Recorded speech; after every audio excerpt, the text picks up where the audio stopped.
കുഞ്ഞാവേ, കുഞ്ഞാവേ, ദേ മുട്ട.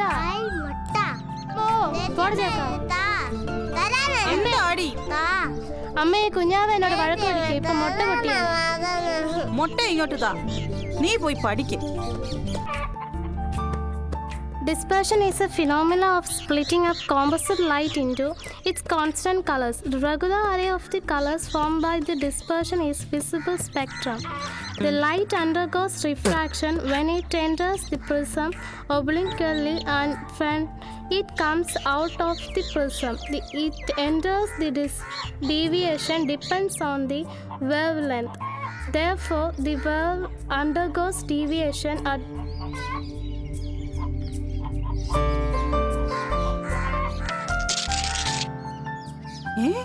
അയ്യോ അച്ഛൻ,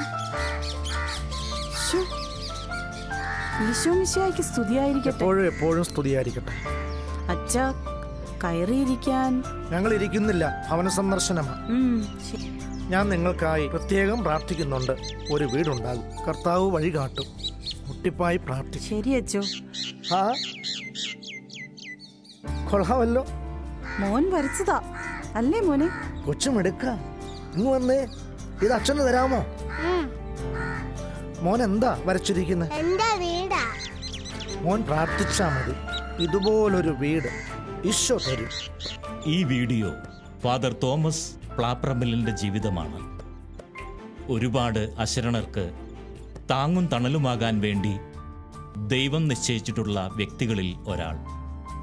ഫാദറിൻ്റെ ഒരിടപെടൽ വഴി പലർക്കും തിരികെ ലഭിച്ചത് തങ്ങളുടെ ജീവിതങ്ങളാണ്. വഴിയിലെവിടെയോ നഷ്ടപ്പെടുമായിരുന്ന, പാതി വഴിയിൽ നിലച്ചുപോയേക്കാവുന്ന ജീവിതങ്ങൾ. ഇദ്ദേഹത്തിൻ്റെ ജീവിതം നമ്മുടെ മുൻപിൽ തുറക്കുമ്പോൾ നമ്മൾ കാണുന്നത് ദൈവഹിതത്തിൻ്റെ, കരുതലിൻ്റെ ഒരു വലിയ അധ്യായമാണ്. സ്നേഹം നിറഞ്ഞ സ്നേഹവീടുകളുടെ ഒരു വലിയ അധ്യായം.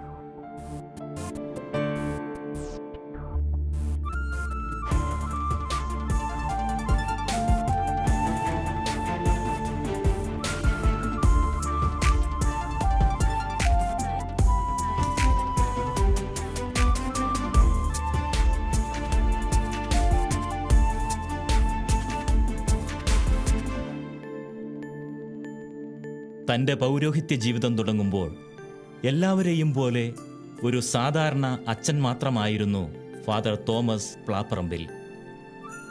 തൻ്റെ മക്കളോട് കരുതലുള്ള ദൈവം പക്ഷേ പ്ലാപ്പറമ്പിൽ അച്ഛനെ പതിയെ തൻ്റെ ഒരു ഉപകരണമാക്കുകയായിരുന്നു. ലക്ഷങ്ങൾ ചിലവഴിച്ച് പുൽക്കൂട് നിർമ്മിച്ച ഇടവകപ്പള്ളിയിൽ വന്ന ഒരു ദരിദ്ര കുടുംബത്തിൻ്റെ ചോദ്യത്തിനു മുൻപിൽ ദൈവത്തിൻ്റെ സ്വരം തിരിച്ചറിഞ്ഞ ആ നിമിഷം മുതൽ പ്ലാപ്പറമ്പിൽ അച്ഛൻ മാറുകയായിരുന്നു. ദൈവത്തിൻ്റെ കരമാകാൻ അച്ഛൻ തീരുമാനിച്ചു. ഞാൻ തോട്ടയ്ക്കാട് സെൻറ്റ് ജോർജ് ഇടവകയിൽ ശുശ്രൂഷ ചെയ്യുന്ന കാലഘട്ടത്തിലാണ് കൂടുതൽ ഭവനങ്ങൾ പണിയുവാനായിട്ട് ഉദ്യമിച്ചത്. അതിനൊരു കാരണമുണ്ട്. സത്രത്തിൽ അവർക്ക് സ്ഥലം ലഭിച്ചില്ല എന്നുള്ള സുവിശേഷ വചനം എന്നെ വല്ലാതെ വേദനിപ്പിച്ചിരുന്നു. ലോകത്തിൻ്റെ രക്ഷകനായിട്ട് സർവാധിപനായ ദൈവപുത്രൻ ഈ ഭൂമിയിൽ പിറക്കുവാൻ വന്നിട്ട് ഒരിടം കിട്ടിയില്ല എന്നുള്ളത് എന്നെ ഏറെ ചിന്തിപ്പിച്ചു. പിന്നെ ഒത്തിരിയേറെ മനുഷ്യരുടെ ജീവിത പ്രശ്നങ്ങൾ അടുത്തറിഞ്ഞപ്പോൾ അതേ അനുഭവത്തിൽ അനേകം മക്കൾ ജീവിക്കുന്നതായിട്ട് മനസ്സിലാക്കാൻ സാധിച്ചു. ആ ഒരു വേദനയുമായി പ്രാർത്ഥനാ വിഷയമായി നടക്കുന്ന അവസരത്തിൽ തോട്ടയ്ക്കാട് ഇടവകയിലിരിക്കുമ്പോൾ ഒരു ക്രിസ്മസിൻ്റെ പിറ്റേ ദിവസം രാവിലെ കുർബാന കഴിഞ്ഞ് ഞാൻ മുറിയിലെത്തിയപ്പോൾ ഒരു കുടുംബം 3 കുഞ്ഞുങ്ങളുമായി ഒരപ്പനും അമ്മയും എൻ്റെ അടുക്കൽ വന്നു. അവരെന്നോട് വേദനയോടുകൂടി പറഞ്ഞു, പള്ളിമുറ്റത്ത് നിർമ്മിച്ചിരിക്കുന്ന പുൽക്കൂട് പോലെ ഒരു വീട് ഞങ്ങൾക്കും വെച്ചു തരണം എന്ന്. അക്കാര്യം ഞാൻ പള്ളിയിൽ പ്രസംഗത്തിൽ സൂചിപ്പിച്ചു. ഇങ്ങനെയൊരു കുടുംബം എൻ്റെ അടുത്ത് വന്നു. ആരെങ്കിലും സ്ഥലം തരുകയാണെങ്കിൽ അവർക്ക് നമുക്കെല്ലാവരോടും സഹകരിച്ച് ഒരു വീടുണ്ടാക്കി കൊടുക്കാൻ സാധിക്കും. ആ ഒരു അഭ്യർത്ഥന ആ ഇടവകയിലെ ഒരു സഹോദരനെ സ്വാധീനിച്ചു. ടോംസ് പൈപ്പിൻ്റെ ഉടമയായ ശ്രീ ടോമിച്ചൻ വാടയിൽ എൻ്റെ അടുക്കൽ വന്ന് പറഞ്ഞു, ഞാൻ കുറച്ച് സ്ഥലം തരാം. അന്നെൻ്റെ ജീവിതത്തിൽ വളരെ ഏറെ സന്തോഷമുള്ള ഒരു ദിവസമായിരുന്നു. എൻ്റെ പ്രാർത്ഥനയ്ക്ക് ദൈവം ഉത്തരം തന്ന ഒരു വലിയ അനുഭവം അന്നെനിക്കുണ്ടായി. ഞാൻ അദ്ദേഹത്തോടൊപ്പം സ്ഥലം കാണാനായിട്ട് പോയി. ഞാൻ യഥാർത്ഥത്തിൽ ആഗ്രഹിച്ചത് ഒരു 10 സെൻറ്റ് സ്ഥലമാണ്. കടപ്പാടമില്ലാത്ത 3 പേർക്ക് വീട് വെച്ച് കൊടുക്കാനാണ് ഉദ്ദേശിച്ചതെങ്കിലും അദ്ദേഹം എന്നോട് പറഞ്ഞു 30 സെൻറ്റ് സ്ഥലം അദ്ദേഹം തരാമെന്ന്. വളരെ സന്തോഷത്തോടെ അദ്ദേഹത്തിൻ്റെ ആ വാഗ്ദാനം ഞാൻ സ്വീകരിച്ചു. ഇടവക ദേവാലയത്തിൽ പല പ്രാവശ്യം ഇടവക ജനത്തോട് അക്കാര്യം പറഞ്ഞു. അവിടെ നമ്മളെല്ലാവരോടും സഹകരിച്ച്, പ്രത്യേകിച്ച് ആ വർഷത്തെ 50 നോമ്പ് ആചരണത്തിൻ്റെ ജീവിക്കുന്ന സാക്ഷ്യമായിട്ട് നമുക്ക് ഏതാനും ഭവനങ്ങൾ പണിയണം. അതിനെല്ലാവരുടെയും സഹകരണം ഉണ്ടാകണമെന്ന് അഭ്യർത്ഥിച്ചു. ഇടവക ജനം, തോട്ടയ്ക്കാട് ഇടവകയിലെ ജനം അത് സ്വീകരിച്ചു. അവർ എല്ലാവരും അതിനോട് സഹകരിച്ചു. 2 വീട് പണിയാനുള്ള സ്ഥലം പണം ആ വർഷം 50 നോയമ്പിന് ലഭിച്ചു. വീടുണ്ടാക്കാൻ കഷ്ടപ്പെടുന്ന അനേകർ നമ്മുടെ ചുറ്റുമുണ്ട്.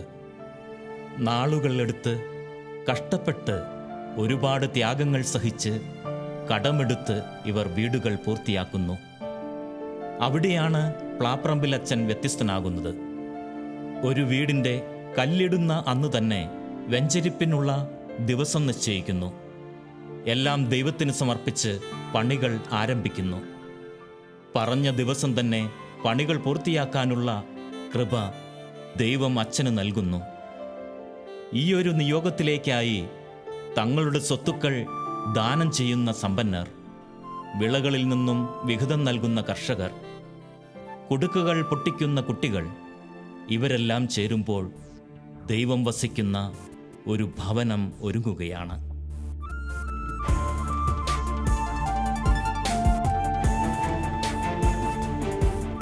ആദ്യമായിട്ട് ഞങ്ങളൊരു 6 വീട് വെക്കാൻ വേണ്ടിയാണ് ഇവിടെ പ്ലാൻ ചെയ്യുന്നത്. ആ 6 വീട് വെക്കാൻ വേണ്ടി ഇവിടെ വന്ന് തുടങ്ങി. അപ്പോൾ എനിക്ക് തോന്നുന്ന അപേക്ഷകൾ ഓരോ ദിവസം ചെല്ലുന്തോറും അപേക്ഷകളുടെ എണ്ണം കൂടി വന്ന് 150 അപേക്ഷകളായി. അങ്ങനെ ഞങ്ങൾ 20 വീട് നാനാജാതി മതസ്ഥർ, അതായത് കത്തോലിക്കാന്നൊന്നുമില്ലാതെ നാനാജാതി മതസ്ഥരായ 20 പേരെ നമ്മൾ സെലക്ട് ചെയ്ത് 20 വീടാണ് നമ്മളിവിടെ വെച്ചു കൊടുത്തിരിക്കുന്നത്. ഈ ഒരു ഫ്ലോട്ടിൽ തന്നെ 17 വീടുണ്ട്. ഇതിന് തൊട്ടടുത്തായിട്ട് സ്ഥലമുള്ളായിരുന്ന 3 പേർക്ക് നമ്മൾ വേറെ 3 വീട് വെച്ചു കൊടുത്തിട്ടുണ്ട്. അങ്ങനെ 20 വീടുകൾ നമുക്കിവിടെ പൂർത്തീകരിക്കുവാനായിട്ട് സാധിച്ചു. കാരണം എന്താണെന്ന് ചോദിച്ചാൽ, ബഹുമാനപ്പെട്ട അച്ഛൻ്റെ ആത്മാർത്ഥമായ പരിശ്രമം, പാവങ്ങളോടുള്ള അച്ഛൻ്റെ ഏറ്റവും വലിയ കരുണ, അതുകൊണ്ട് മാത്രമാണ് ഇങ്ങനൊരു സംരംഭം തോട്ടയ്ക്കായിട്ട് നടത്തുവാനും ഇത് യാഥാർത്ഥ്യമാക്കുവാനായിട്ട് സാധിച്ചത്. അതിൻ്റെ പിന്നിൽ കുറച്ച് നല്ലവരായ ആൾക്കാരുടെ ആത്മാർത്ഥമായ സഹകരണം കൂടി വന്നപ്പോഴത്തേക്ക് ഇതൊരു വലിയ പ്രോജക്റ്റാക്കി മാറ്റുവാനും ഈ 20 കുടുംബങ്ങളെ ഒരു കുടക്കീഴിലാക്കി നിർത്തിക്കൊണ്ട് ഇങ്ങനൊരു സംവിധാനങ്ങൾ ചെയ്യുവാനായിട്ട് നമുക്ക് സാധിച്ചു. നമ്മൾ പയ്യപ്പാടിയിൽ ഒരു മുസ്ലിം കുടുംബത്തിന് 2 സെൻറ്റ് സ്ഥലം അവർക്ക് അവിടെ ഉണ്ടായിരുന്നു. അവിടെ പോയി നമ്മൾ അവർക്കൊരു ഇതിലും നല്ലൊരു വീട് അവിടെ വെച്ച് കൊടുത്തിട്ടുണ്ട്. പിന്നെ ഈ തൊട്ടടുത്ത് തന്നെ രാജമറ്റ ഇടവകയിൽ ഒരാൾക്കൊരു വീട് വെച്ച് കൊടുത്തു. ഈ ഇടവകയിൽ തന്നെ സ്വന്തം സ്ഥലം ഉണ്ടായിരുന്ന വേറൊരാൾക്ക്. അങ്ങനെ 20 വീടുകൾ നമ്മൾ പൂർത്തീകരിച്ച് പുതിയത് കൊടുത്തു. പഴയ വീട്, അതായത് മെയിൻ്റനൻസ് ആയിട്ട് നമ്മളൊരു 65-70 വീടുകളോളം മെയിൻ്റനൻസ് ചെയ്ത് ഈ ഇടവകയിൽപ്പെട്ടവർക്കും ഇടവകയ്ക്ക് പുറത്തുള്ളവർക്കും ചെയ്ത് കൊടുക്കുവാനായിട്ട് കഴിഞ്ഞ അച്ഛൻ, ബഹുമാനപ്പെട്ട അച്ഛൻ ഇവിടെ 5.25 വർഷം തോട്ടയ്ക്കാട്ട് പള്ളിയുടെ വികാരിയായിട്ടിരുന്നു. നാനാജാതി മതസ്ഥരായ ആൾക്കാർക്ക് ഒത്തിരി നല്ല കാര്യങ്ങൾ, ചാരിറ്റി, ജീവകാരുണ്യ പ്രവർത്തനങ്ങൾ ചെയ്തു. അച്ഛനെ ഇന്നും നന്ദിയോടെ സ്മരിക്കുന്ന ആൾക്കാരാണ് തോട്ടയ്ക്കാട് ഇടവകയിലും തോട്ടയ്ക്കാടിൻ്റെ പരിസര പ്രദേശങ്ങളിലും ഉള്ള ആൾക്കാർ.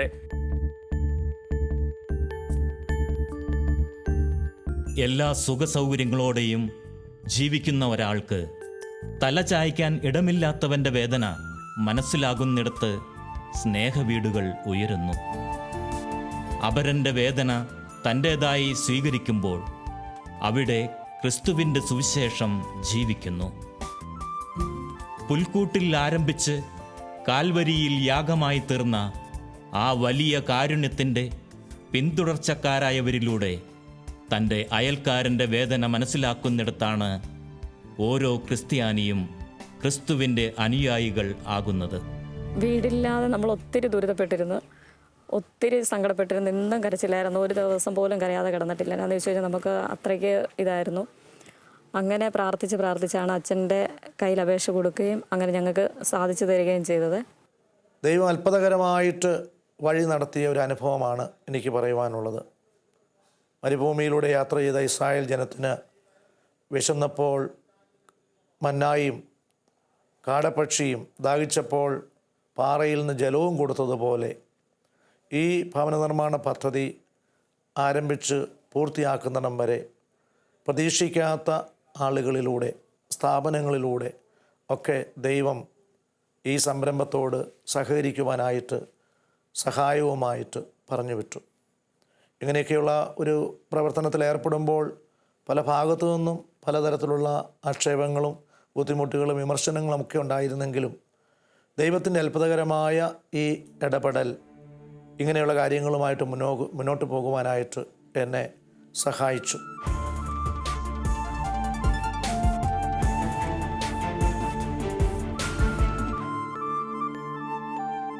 ഗോതമ്പ് മണി നിലത്തു വീണ് അഴിയുന്നില്ലെങ്കിൽ അത് അതേപടിയിരിക്കും. അഴിയുന്നെങ്കിലോ അത് വളരെ ഫലം പുറപ്പെടുവിക്കും. യോഹന്നാൻ 12:24. അതെ, ഫലം പുറപ്പെടുവിക്കുന്ന ഒരു ഗോതമ്പ് മണിയാകാൻ കുറേയേറെ സഹനങ്ങൾ ആവശ്യമാണ്. സഹനങ്ങളുടെ തേച്ചൂളയിൽ ഉരുകിത്തീരുന്ന ജീവിതങ്ങൾക്ക് 100 മേനി ഫലം പുറപ്പെടുവിക്കുവാൻ സാധിക്കുകയുള്ളൂ. പ്ലാപ്പറമ്പിൽ അച്ഛനെ സംബന്ധിച്ചിടത്തോളം സഹനങ്ങൾ ഊർജമാണ്. അടുത്ത ഒരാൾക്കും കൂടി ഭവനം നിർമ്മിക്കാനുള്ള ദൈവിക പദ്ധതിയുടെ പവർ ഹൗസ്. സർവശക്തനായ ദൈവത്തിൻ്റെ വലിയ അനുഗ്രഹമാണ് ഈ അവസരത്തിൽ എനിക്ക് പറയുവാനുള്ളത്. നമുക്ക് ഒരു വീട് പണിയണമെങ്കിൽ 2-3 വർഷങ്ങൾ അതിനുവേണ്ടി കഷ്ടപ്പെട്ട ത്യാഗങ്ങൾ സഹിക്കുമ്പോൾ ഇപ്രകാരം 2 വർഷത്തിനുള്ളിൽ ഇത്രയും കുടുംബങ്ങൾക്ക് ഇങ്ങനെ ഒരു അത്താണി ഒരുക്കി കൊടുക്കുവാൻ സാധ്യമായി എന്നുള്ളത് നമുക്കൊക്കെ ചിന്തിക്കാവുന്നതാണ്. ഇടവകയിലെ സുമനസ്സുകളായ ആൾക്കാർ, അവരുടെയും അതോടൊപ്പം തന്നെ ഇതര മതസ്ഥരായ ആൾക്കാരുടെ പോലും സഹകരണങ്ങൾ ഈ കാര്യത്തിൽ ഉണ്ടായിട്ടുണ്ട്. സാമ്പത്തികമായും ഒപ്പം തന്നെ സ്ഥലവും ഒക്കെ നൽകി ഇതിനെ സഹായിച്ച ഒരുപാട് പേരുണ്ട്. അവരെയൊക്കെ ഈ അവസരത്തിൽ നന്ദിയോടെ ഓർക്കുകയാണ്. ഇടവകയുടെ സെൻറ്റ് വിൻസെൻ്റ് ഇപ്പോൾ സംഘടനയാണ് ഇതിൻ്റെ പൂർണ്ണമായ നേതൃത്വം ഏറ്റെടുത്തിരുന്നത്. ആ കാലഘട്ടത്തിൽ ഇതിനെ നയിച്ചിരുന്ന ബഹുമാന്യരായ കൈക്കാരന്മാർ, ഒപ്പം തന്നെ സംഘടനാ പ്രവർത്തകർ, ഇതിൻ്റെ എക്സിക്യൂട്ടീവ് കമ്മിറ്റി അംഗങ്ങൾ, ഇവരുടെയൊക്കെ വികാരിയച്ഛനോടൊപ്പം ചേർന്ന് നിന്നുകൊണ്ട് ഒരു ഡെഡിക്കേറ്റഡ് സർവീസ് നൽകിയതുകൊണ്ടാണ് ഇപ്രകാരം ഇത് പൂർത്തീകരിക്കുവാൻ സാധ്യമായത്. ഇടവകയുടെ ചരിത്രത്തിൻ്റെ ഏടുകളിലെക്കാലവും മായാതെ മറയാതെ നിൽക്കുന്ന ഈ കാരുണ്യ വീട് പദ്ധതി ഇടവകയിൽ ബഹുമാനപ്പെട്ട വികാരിയച്ഛൻ തോമസ് പ്ലാപ്പറമ്പിൽ അച്ഛനെ ഈ കാലവും അടുത്ത തലമുറയും മറക്കുവാൻ കഴിയാത്ത അനുഗ്രഹപ്രദായകമായ കാരുണ്യ വീട് പദ്ധതി നൽകിക്കൊണ്ടാണ് ഇടവകയിൽ നിന്ന് അദ്ദേഹം മറ്റൊരിടവകയിലേക്ക് യാത്രയായിട്ടുള്ളത്. എനിക്ക് ദൈവം തന്ന സമ്പത്ത് എൻ്റേതു മാത്രമല്ല, അത് ഇല്ലാത്തവർക്കും കൂടി അവകാശപ്പെട്ടതാണ് എന്ന തിരിച്ചറിവ് ലഭിക്കുന്നവർ അച്ഛനോടൊപ്പം ചേരുന്നു. ഇല്ലായ്മയുടെ വേദന മനസ്സിലാക്കി അവർക്ക് താങ്ങായി കൂടെ നിൽക്കുന്നു. ഇരുട്ടിലെ ജീവിതങ്ങൾക്ക് വെളിച്ചമേകാൻ, ഒരു മെഴുതിരിയായി തെളിയാൻ ഓരോരുത്തരും തയ്യാറാകുമ്പോൾ പ്ലാപ്പറമ്പിൽ അച്ഛൻ അവർക്ക് മാർഗദർശിയാകുന്നു. വരൂർ ഇടവകയിലെ സെൻറ്റ് വിൻസെൻ്റ് പോൾ സൊസൈറ്റിയുടെ നേതൃത്വത്തിൽ നടന്ന കാരുണ്യ വീട് പദ്ധതിയുടെ വീടുകളുടെ നിർമ്മാണത്തിൻ്റെ പൂർത്തീകരണം നടത്തിയത് വരൂർ ഇടവകയിലെ saint Joseph KLM Kerala labour മൂവ്മെൻറ്റിൻ്റെ തൊഴിലാളികളുടെ നേതൃത്വത്തിലാണ്. യഥാർത്ഥത്തിൽ ഇത് ഇടവക വികാരിയായിരുന്ന പ്ലാപ്പറമ്പിൽ തോമസ് അച്ഛൻ്റെ ഒരു സ്വപ്ന പദ്ധതി ആയിരുന്നു. അച്ഛൻ ഇടവകയിലെ മുഴുവൻ സംഘടനകളെയും വിശ്വാസ സമൂഹത്തെയും ഒരുമിച്ച് ചേർത്തുകൊണ്ടാണ് ഈ പദ്ധതി നടപ്പിലാക്കിയത്. ഈ പദ്ധതി നടപ്പിലാക്കുവാൻ വേണ്ടി അച്ഛൻ ഇടവകയിലെ തൊഴിലാളികളായ സാധാരണക്കാരായ പാവങ്ങളെ ഏൽപ്പിച്ചു എന്നുള്ളത് തന്നെ ഈ പദ്ധതിയുടെ ജനകീയത എത്രമാത്രം ഉണ്ട് എന്ന് വ്യക്തമാകുന്നതാണ്. കഴിഞ്ഞ 5 വർഷക്കാലം ഇടവകയിൽ വികാരി അച്ഛനായിരുന്നു കൊണ്ട് പ്ലാപ്പറമ്പിൽ തോമസ് അച്ഛൻ സുവിശേഷത്തിൻ്റെ ഒരു സൽവാർത്തയുടെ എല്ലാ സുഖങ്ങളും ആ ഇടവക സമൂഹത്തിന് അനുഭവവേദ്യമാകും വിശക്കുന്നവന് ഭക്ഷണമായും വീടില്ലാത്തവന് വീടായും കിടക്കാൻ ഭൂമിയില്ലാത്തവന് കിടപ്പാടമായും എല്ലാം അവതരിക്കുന്ന ഒരു അനുഭവമായിരുന്നു ഇടവക സമൂഹത്തിന് ഒന്നാകെ ഉണ്ടായിട്ടുള്ളത്. അതിൻ്റെ ഫലമായി ഇടവകയ്ക്കുണ്ടായ വലിയ നേട്ടത്തിൽ അദ്ദേഹത്തോട് ഒപ്പം ചേരുവാൻ പറ്റിയതിൽ KLM പ്രവർത്തകരായ ഞങ്ങൾക്ക് അതിയായ സന്തോഷമുണ്ട്.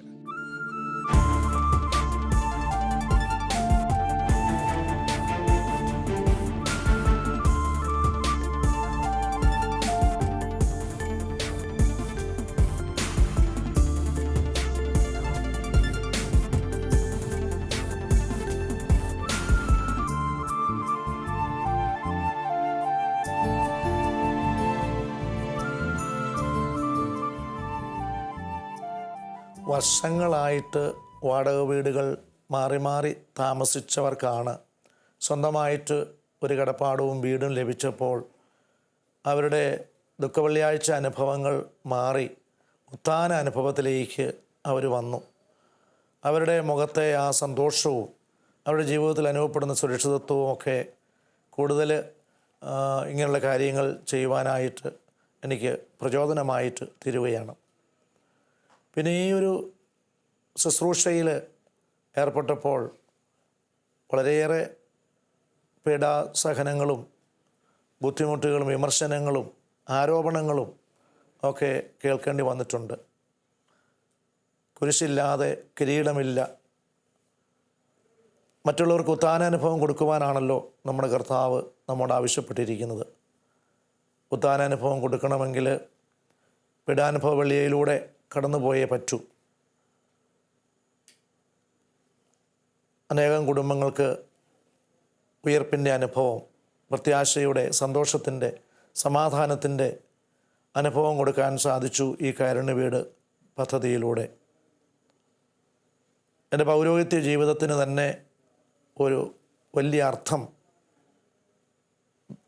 വിലയും അനുഭവിച്ചറിയുവാനായിട്ട് ഇങ്ങനെയൊക്കെയുള്ള ജീവകാരുണ്യ പ്രവർത്തനങ്ങളിലൂടെ എനിക്ക് സാധിച്ചിട്ടുണ്ട്. ദിവസവും വിശുദ്ധ കുർബാനയിലൂടെയും വ്യക്തിപരമായ പ്രാർത്ഥനയിലൂടെയും ലഭിക്കുന്ന ശക്തിയാണ് അച്ഛനെ മുൻപോട്ട് നയിക്കുന്നത്. ഇതുവരെ 150ഓളം വീടുകൾ നിർമ്മിച്ചു നൽകാൻ സാധിച്ചു എന്ന് പറയുന്നിടത്താണ് പ്ലാപ്പറമ്പിൽ അച്ഛൻ വ്യത്യസ്തനാകുന്നത്. പാവപ്പെട്ടവനെയും പണക്കാരനെയും ഒരേപോലെ സ്നേഹിക്കുകയും എല്ലാവരോടും കാരുണ്യത്തോടെ പെരുമാറുകയും ചെയ്യുന്ന പ്ലാപ്പറമ്പിൽ അച്ഛൻ തൻ്റെ ദൗത്യം പുതിയ ഇടവകയിലും തുടരുകയാണ്. സർവശക്തനായ ദൈവത്തിൻ്റെ കൃപയിൽ മാത്രം സംഭവിക്കുന്ന ഈ സ്നേഹവീടുകളിൽ ഉദ്ധിതനായ ദൈവത്തിൻ്റെ മഹത്വം പ്രകാശിക്കട്ടെ എന്ന് നമുക്ക് പ്രാർത്ഥിക്കാം. ഒപ്പം പ്ലാപ്പറമ്പിൽ അച്ഛനെ ഒരു ചാലകമാക്കി മാറ്റുന്ന കർത്താവിൻ്റെ കാരുണ്യത്തിന് നന്ദി പറയാം.